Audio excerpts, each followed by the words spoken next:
everybody, I'm Helen Tupper. And I'm Sarah Ellis. And you are listening to the Squiggly Careers podcast. Each week, Sarah and I talk about a different topic to do with work and discuss ideas and actions to help you develop in your career and be successful in the squiggly world of work that we are all experiencing. And just before we get started with this week's topic, I suppose we wanted to pause for thought for just a moment.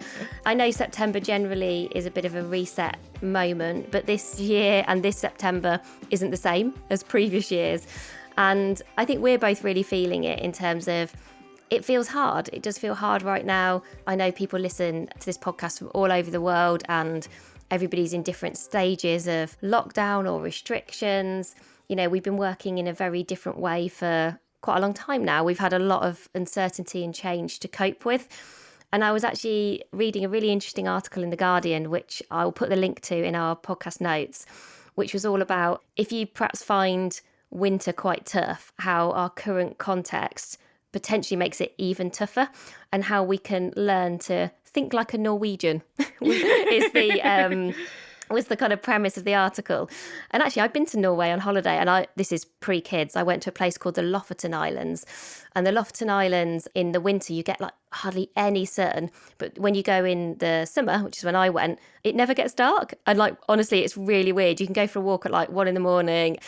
And what they were saying is there's some really interesting research in terms of how people who live in those kind of areas like approach winter and the kind of mindset that they have. What they found was that people there have got really good with coping, reframing, having a really kind of positive mindset. And they actually have really low rates of things like depression and anxiety. I suppose because they're so used to kind of living in quite a different way, they've thought about how to kind of make their lives work. And changing our mindset is not a cure for everything, or it's not the answer to everything.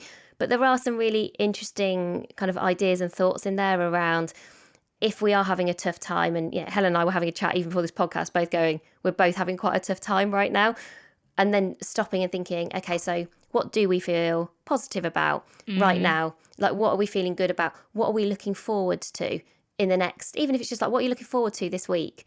What are you going to try out maybe in autumn and winter that you've learned from just living in a very different way this year? And so, of course, you can't being positive about everything all of the time, I don't think is useful either. But if anyone else, I suppose, is feeling the way that we are both feeling, which is it can feel really hard, I think, right now. The environment, obviously everything happening with the kind of pandemic, there's kind of a lot stacking up over a long period of time. And we're very mindful of we don't want people to get to that point of feeling like, you know, you're really burnt out or if you're struggling, and trying to kind of preempt that and take some positive steps for yourself. So it's something we're both doing. So we thought, do you know what, let's just talk to our listeners about it just in case it's helpful for you too. So yes, today, building brilliant relationships. And why is this important? Well, for a lot of people, you probably spend more time with the people that you work with, even virtually at the moment, than you might do your family. Like, I was trying to tot up the amount of hours that I spend with Sarah every week. And I was like, oh, it's quite a lot. I put on Instagram the other day, I was like, my other half. And I was like, yeah, Sarah actually is like my other half who I might spend more time with. I wonder if it's different now. I wonder if that time, I suppose time in the same house is different now. I definitely spend more time in the same house as my partner, but whether you'd call that quality time, I think is quite different. But I do wonder whether that might be one of the positive things that has come out of the last 6 and 9 months, is that we've had more opportunity to also spend time with particularly family, I guess, in ways that perhaps we hadn't previously. I keep telling people that now everyone's like, oh, this is so romantic. And I was like, oh, I don't really think of it as a romantic thing. But every morning, my partner and I now always go and drop our little boy off at nursery together because we can. And nursery drop-off used to be really stressful. It was like the most stressful part of your day because you're always rushed and you're always trying to get a train, or my partner would be getting in the car to do a long commute. Whereas now it's like, we just walk all together, then we always go to this really nice Korean coffee shop, and then we go for a little walk before we start work. And everyone's like, oh, that's so lovely. I mean, it does sound nice. It does sound nice. And I'm like very committed to that now as part of like a daily ritual and routine. And so I think that's actually been really good for our personal relationship, is just that half an hour every day where we're just together, which is nice. Well, I think the thing as well with work colleagues is that even if you're not actually like in a meeting with somebody, I think you're very often still connected to them. Like, so for example, in the evening, you might be emailing them or WhatsApping them or messaging them. So even if you're not in the meeting, I think you're still with work, you're still, because you're on for longer and because boundaries have got blurred, you're sort of attached to some of those work colleagues in a slightly different way and almost like a more continuous way. And the relationships we have with people at work have a big impact on how we feel about our work. So we're happier. So if we've got really strong relationships at work, the research shows that we are happier at work because we've got that sense of connection and belonging, and actually we're more productive as well. And if you've got really ineffective relationships at work, then that can be really destructive for your impact, because in managing the impact of that negative relationship, it takes you away from doing good work. So good relationships increase your impact. Negative relationships almost take you away from the quality of the work itself. And when you do have lots of good relationships in your work, and that might be in your company or in your wider network, or, you know, people outside of your sort of the friends and family category that might help you to learn and develop, then that can create new opportunities for you, because there are lots of people who are spotting opportunities for things that you might be interested in, things that you might want to learn, other people that they might connect you to. So our relationships are hugely important in the moment because it increases our happiness, but they also help us with where we might want to go in the future too. So today we're going to talk about 5 ways in which you can reflect on and invest in the relationships that you have at work in quite a conscious and intentional way. So before we get into those 5 ways, we've both had a think about the relationships that we've built in our careers so far, and in particular those ones that we would kind of categorise as being brilliant, and really tried to think about what's made those relationships work so well. So Helen, where did you get to with your brilliant relationships? Well, I was actually thinking about past managers, and I also thought about you and me, actually. I was thinking about, well, I would class that as one of my brilliant relationships. And I thought, what is it about the way that we work together and the way that I've worked with past managers that has worked for me? And what I thought of was that for me, the relationships are sort of multidimensional. And by that, what I mean is I can have a really productive work conversation. I can get clarity and energy and like everything I need to get my good work done. But I know that that relationship could also be quite a supportive one where there's a lot of listening. And I know that relationship could also be a really honest one. Like, it doesn't have to be all of those things at the same time. But I think my best relationships, I think there's a couple of managers that I've had, and obviously with you. And for me, it's that those relationships have quite a lot of aspects to them, and they can turn the switch to be what I need when I need it, and they almost have that breadth to them, whereas some other ones I've had only have one thing. You know, they're just a really good listener, but maybe they're not amazing at being really honest and giving you really clear feedback, or the person who's amazing at telling the job to be done, but actually they don't really have time for you over and above the job itself. So for me, it's those relationships with stretch and that can adapt to be what you need it when you need it. I think when I was thinking back to the relationships and the ones that I have now that I'd categorise as brilliant, it's often come from some sort of like in it togetherness, if that makes sense.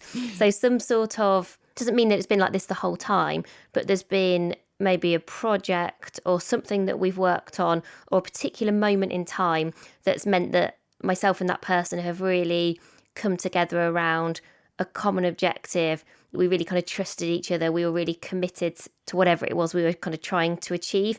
And, you know, by that being in it together, that's through the tough times, the adversity. That's, you can laugh about things going wrong. You're celebrating your successes.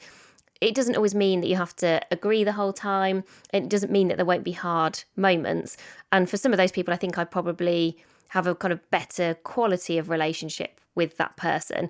But I think I have had a kind of a range of brilliant relationships that if I was trying to think about that one characteristic that has always made them brilliant, it's because there was some sort of like moment in time that just meant that relationship went beyond the just, you know, oh, we're here to get a job done. And I think that did come from that. We sort of know what we're trying to achieve. Or often it's like we're trying to achieve something that's hard. You know, it's usually like there has been some sort of adversity that you've overcome together, and then I think perhaps you're stronger as a result of it. So I'll always remember actually when I'd first started at Sainsbury's, and I'd got a graduate who had also just started Sainsbury's called Alex, and we were literally a team of 2. she was the first person that sprung to mind when I thought about a brilliant relationship, just because I think we were so in it together in that team in terms of what we were trying to achieve, what we were trying to build. We really trusted each other. We were so kind of committed, and our relationship ended up going way beyond just that moment in time. But I think because we had that sense of, we've got to build this from scratch. If we don't do it, no one else will. We've got to figure all this out. And actually, we spent a lot of time together. It does take time, doesn't it, to build those relationships. It's not like you build it in a week. It's over months and, maybe even years that you get to that point. Oh, I like it. So we want to share with you 5 different ideas for how you can build better and maybe even brilliant relationships. So we'll take it in turns. I'll do one, Sarah, and then you do one. Shall I go first? Go for it. Okay, so I see you've got a lot of 4x4s today, Helen. There's a lot of matrices to come. So Sarah and I share notes with each other before we do the podcast, and I managed to squeeze in a few matrix. So yeah, we might demo some of these on Pod Plus later in the week, because it's always hard to talk about them. At the end of the podcast, we'll give you details for Pod Plus if any of you do want to join a live session where we'll talk through this in a bit more detail and share some of these models. But the first tip for you is, if you want to build brilliant relationships with other people, then one of the things that it can be really helpful to do is understand their sort of natural style, their natural way of engaging and communicating, and adapt accordingly. And it doesn't mean that you have to morph into their style. It just means that you can sort of understand where they're coming from and how to engage them brilliantly, and then maybe just adapt to those things. So there's a really useful model called the DISC model, which some of you may do. Sometimes you end up with one of those colours that might resonate with some of you when you get the red, yellow, blues and greens. If that doesn't mean anything to anyone listening, do not worry. But basically the DISC communication model, it helps people to understand their preferences. And DISC is an acronym. So the D stands for dominance, the I stands for influence, the C stands for conscientious, and the S stands for steadiness. So it's all about whether somebody is more sort of task orientated and the speed at which they work at. So for example, someone that's like very task orientated wants to get the job done, get everything done efficiently. They're very pacey in their work. They're often quite a dominant style. So they are potentially quite direct, maybe a bit forceful. If you want to work well with somebody like that, you need to be able to sort of maybe pre-prepare for what questions they might ask you so that you can follow them up with confidence. They're very much into speed. Getting it done like in the meeting, in that conversation is quite important to that person, rather than saying, oh, why don't we have another meeting or another conversation? That's unlikely to work well for that person. Oh, just thinking. So is this the one that you associate with, Helen? A combination, I would say. So the point of this, by the way, is that nobody's all of one. So I would say I'm a combination of the D, pace and get it done, and the I for influence. So if someone is the I for influence, then they like pace, but they're also quite people orientated. So they're more likely to be optimistic and enthusiastic. And if you've got somebody that's like that, then you can maybe be a bit more informal with them, let your sense of humour show.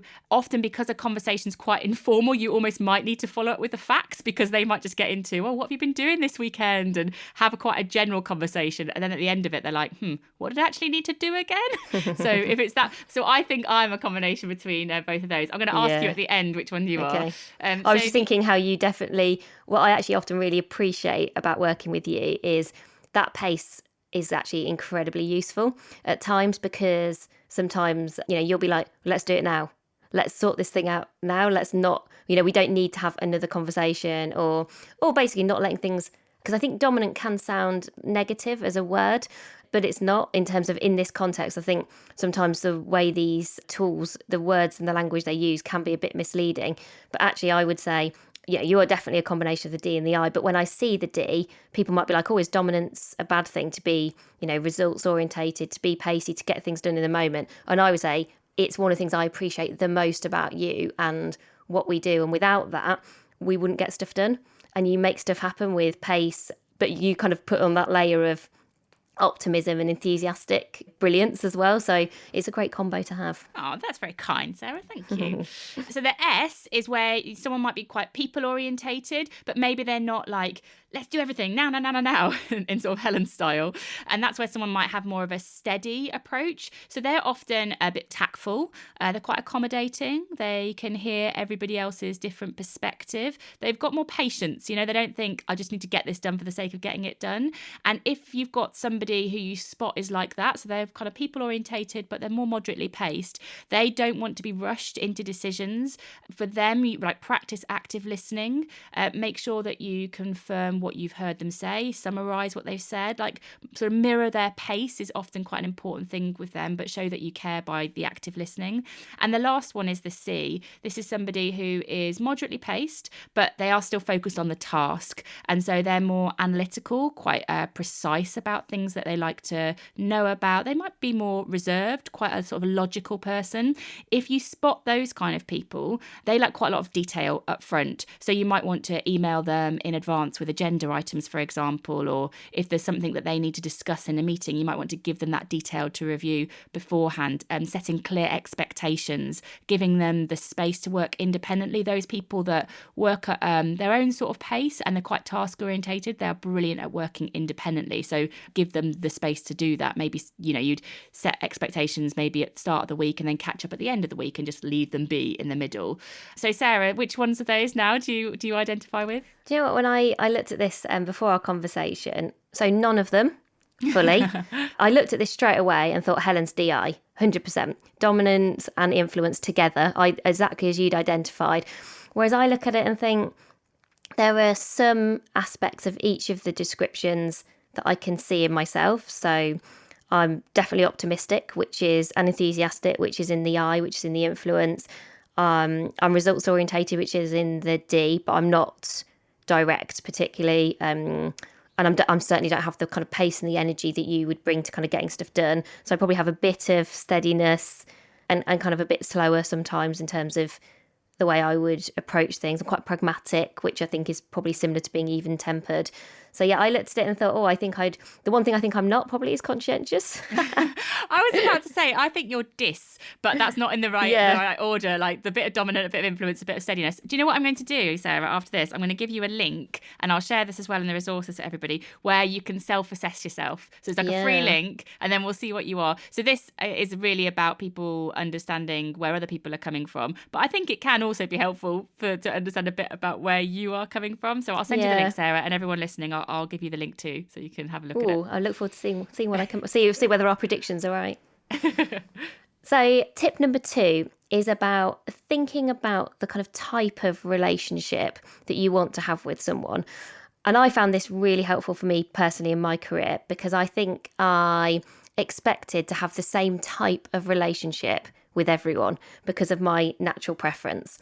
And there are kind of 3 different types of relationship, and I'm sure you could come up with more, but I found a useful article in Harvard Business Review that described relationships in these 3 ways. And that is transactional, interdependent, and transformational. So let's just talk about each of those 3. So transactional, you've got a very clear relationship that's all about getting to an outcome. It's a means to an end. And that's as far as that relationship goes. Interdependent is about having shared goals, knowledge, mutual respect. Transformational, as you'd imagine, goes kind of a step further than that, which is seeing much more vulnerability. You might even have more conflict. You hold each other to account more. You're curious. You learn from each other, perhaps even more empathy. And I think sometimes, and this was something I think I got wrong, certainly early in my career, is expecting or anticipating every relationship to become transformational. And really the key here is to identify and develop the type of relationship that best fits what it is you're trying to achieve. Somebody genuinely once said to me, Zoe, you need to get better at having effective transactional relationships, because all of those relationships are useful. All of those relationships can be positive. When you say transactional, again, it can get in the way of thinking that can be a positive thing. But not all of your relationships can be transformational, and they don't need to be either. And I think that almost comes back to a bit of a combination of the first thing that we talked about and the kind of the second is knowing where your natural preference is in terms of your building, how you want to build relationships, but then thinking about, but is that the right way to build a relationship with this person, for what I'm trying to achieve in this project? And basically, I think I just wanted every relationship to be transformational, because that's where I'm probably at my happiest. I build long-term, deep relationships with people that I know for a long time. I'm definitely in the camp of, I think it's a positive thing to have friends at work. And I can be smug now because there's some good new research that shows that it's really useful to have friends at work, particularly in a crisis. We'll link to that article. But often I think I would beat myself up if I was thinking, oh, I feel like I've got a really transactional relationship with this person. And I remember one of my previous managers saying, okay, but are you working together well? Have you got open communication? Are you being honest with each other? Are you clear about the purpose of the relationship? And those things would all be yes. I'd be like, yep, we know what we're trying to do, but I just felt like I hadn't got that like deeper sense of connection with that person. And someone said to me that is okay, you can't be basically friends with everybody. Also, obviously not everyone wants to be friends with you. Fair enough. And actually, transformational relationships are brilliant for when you are working with somebody over the long term, perhaps in those in it together moments. It's probably no surprise that that's how I described, for me, brilliant relationships. I go straight to the ones that have felt really transformational.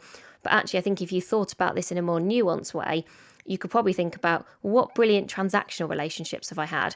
What brilliant interdependent relationships have I had? Which is probably how we work. I suspect interdependent would be the most common one in terms of work and the work that we do. And what brilliant transformational ones have I had? And so thinking about your relationships through all of those three lenses, I think, is helpful. If I was thinking about this now, and actually I was starting to do it for us and like the relationships that we have through Amazing If, is thinking about all the people that we work with, like which relationships should be transactional, which should be interdependent, which should be transformational, and then actually think about, well, am I investing in those relationships in the right way, given what it is that we're kind of trying to achieve? So I find that quite a helpful, I think it's a more sophisticated way and a more realistic way probably to think about the relationships that we build.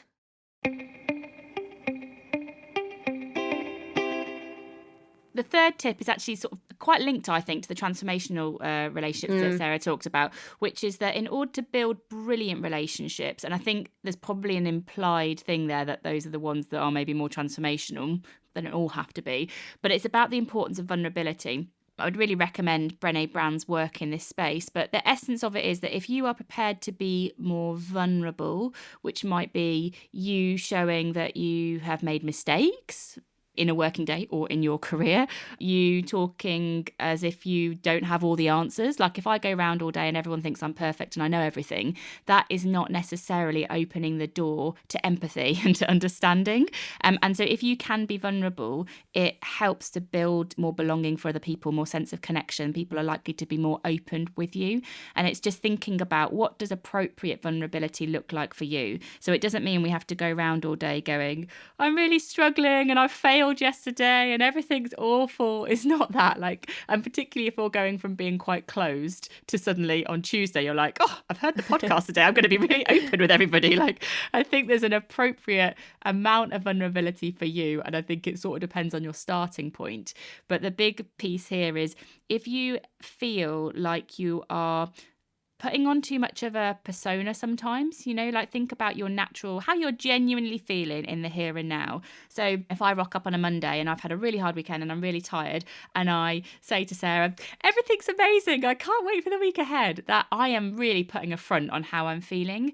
And actually what would be more authentic and more vulnerable would be for me to say, I am really looking forward to the week ahead, but I'll be really honest, I found last week quite hard and I might be a bit slow today while I get myself going. And that's me being honest about how I'm feeling with somebody. And Sarah might then go, do you know what, me too? And it might just enable us to just be that bit more honest, that bit more connected. It's not wallowing in things that have gone wrong or that things are difficult. It's just opening the door to where you're at and how you're feeling at the moment. And it's some of those feelings that can build belonging, connection in a relationship. So tip number 4 about building brilliant relationships is about expressing gratitude versus taking people for granted. Now, I don't think we intentionally take people for granted. I just think sometimes we forget to do the gratitude. I think sometimes we forget to say thank you. We assume that people know that we're grateful, or we assume that people know we think they're as brilliant as they are. And you've got to take the time to do this really well. It's more than just saying, oh yeah, thanks, or yeah, cheers for that. That's basically what I would say all the time. Cheers. It's got to feel more meaningful and impactful than that. You've got to communicate to somebody how have they helped you, the positive impact that they are having and why. And you're doing what I often describe when we're kind of talking to people in workshops about this as thoughtful thank yous. You're going beyond just saying, oh yeah, thanks for all your hard work. But you're really telling someone like why you appreciate the work that you've done, why you appreciate what it is that they've contributed. And that's also got to be about more than just outcomes. I think as well, sometimes we fall into a trap of only expressing gratitude at that moment where something maybe very visible has been achieved, versus let's say somebody has had a difficult conversation with you about a project that's not going to plan. Actually saying to somebody, whether it's in the moment or whether it's a couple of days later, oh, I really appreciate you taking the time to raise that challenge. Obviously, it's a difficult conversation to have, but I'm really glad that you did it, because then it means that we can talk about it now rather than in 3 months' time when it would be much tougher to overcome. If you sort of think about, well, most people find it quite hard to raise those kind of challenges. Someone being brave enough to do that and then you actually expressing your gratitude to them actually just builds that relationship, because it shows that you've kind of put yourself in their shoes. It also shows that you've taken the time to just do that and to kind of create that sense of connection that probably you wouldn't have had previously. So obviously we're not suggesting you need to have like a reminder in your calendar once a week, time to express gratitude. I don't think it quite works like that. I think it is more having that awareness with the kind of relationships that you're building, of those moments where you just spot something where you think, oh, perhaps that was hard for that person, or perhaps you just really appreciated it. Exactly like I said earlier in the podcast, how much I appreciate sometimes Helen just forcing us into sometimes making a decision in the moment, which needs to be made in that moment. It doesn't need another meeting. It doesn't need me to think about it for 2 more days. That's not the right thing to do. And actually saying, oh, actually, I find that really helpful. Letting Helen know that that's useful. I think it makes our business better. I think it makes us more agile. Talking about the fact that both you appreciate it and also how it's so helpful, I think can just be an incredible way to build those brilliant relationships. It just shows somebody that you, I think, care beyond just the day-to-day. Actually, when you start to think about it, no wonder we don't do it more often, because that's actually really hard to do, I think. I think it's hard to have, in the midst of everyone being busy and task-focused and going through our to-do lists, to have the awareness and to be able to reflect on your relationships in that way, I think probably takes a bit of practice.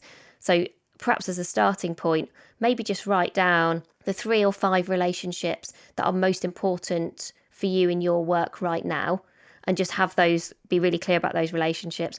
Think about what type of relationship are they? Is it transactional? Is it interdependent? Is it more transformational?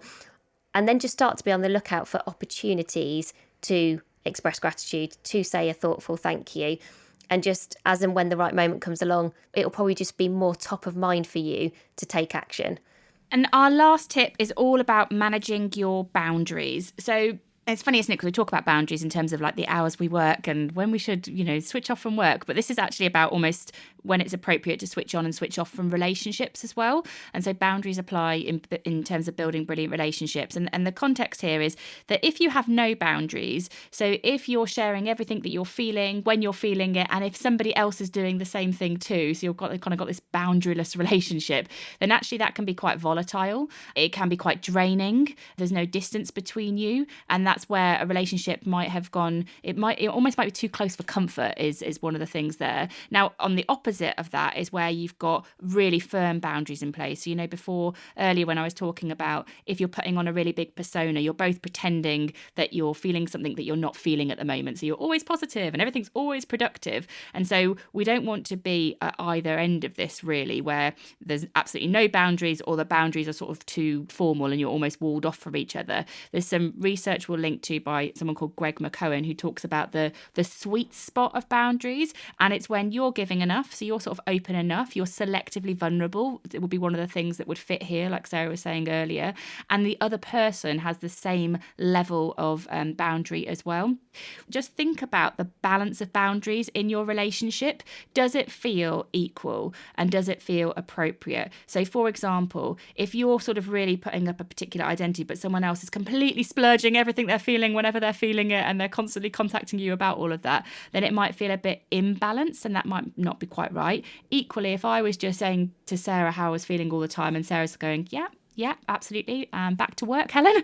And that also might feel a bit imbalanced. So I think just reflect on the balance of boundaries within a relationship. I think it's quite a subtle thing to do, but at its simplest, it's just the idea that if you're operating without any boundaries, there's no distance between you in the relationship, then you might have lost some of the work context. Remember, we're talking about work relationships here. And whilst you can be friends with people at work, it is helpful to have some boundaries around those relationships. And if that has completely gone, then you might want to just have a think about, well, what's the implication of that? Has that relationship almost become too unbounded? Because that can become draining, and it also can create dependency sometimes, which might not help you and might not help the other person either. So just to summarise those 5 top tips for you.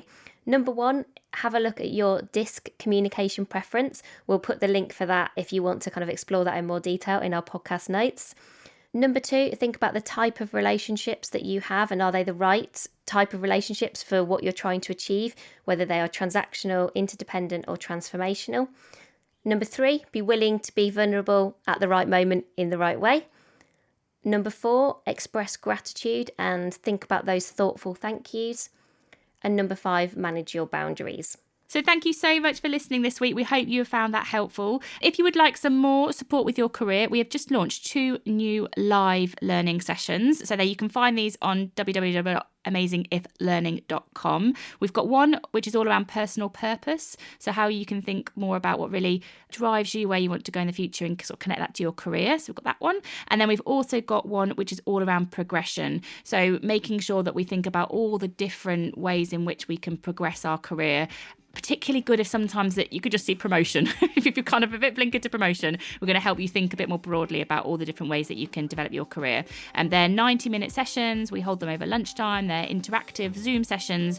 You can get all the details at amazingiflearning.com. And if you want to join a Pod Plus session about this week's episode, that will be on the 1st of October. So that is a free session of 30 minutes of live learning with Sarah and I. And I promise you I'll draw some of these matrices that we've been talking about, or matrices, I think the might be. So again, all the information for that, the Zoom link, is all on amazingiflearning.com. So that's it for this week. Thank you again for listening, and we'll catch up with you again soon. Bye for now. Bye.